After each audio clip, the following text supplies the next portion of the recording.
I got a question for you, and this is going to seem incredibly random, but if you stick with me till the end, I promise you that it will make sense.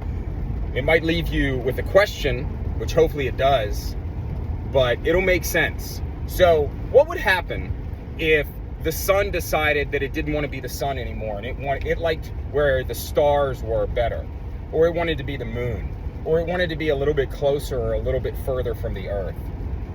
What would happen if the trees decided that they didn't want to filter the air that we breathe anymore?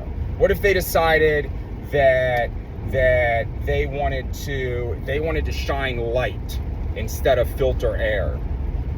How long do you think we would exist on planet Earth? Not very long. Why wouldn't we exist very long? Because we need the trees to clean the air that we breathe.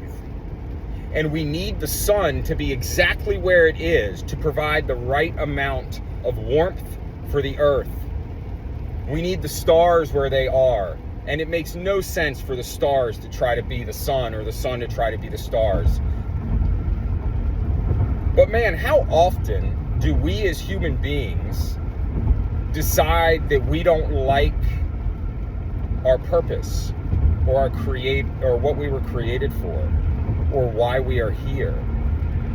How often do we determine, no, I don't like who I am, or I don't like how I was created, I don't like what I was created to be, so I'm going to try to become something else? And this could trigger thoughts in you about hot button topics right now, and I promise you that is the furthest thing from my mind. Though it is a strong reality, it's not what I'm talking about.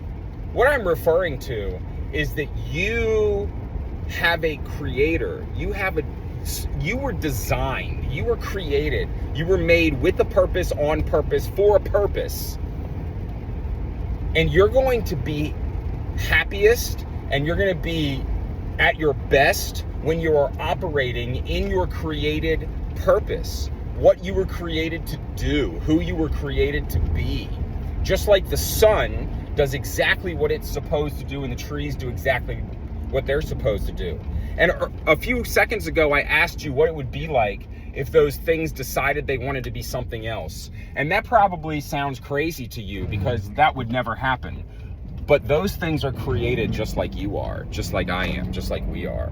And how often do we try to decide what we were created for, when the reality is the only way for us to know is to ask the one who created us?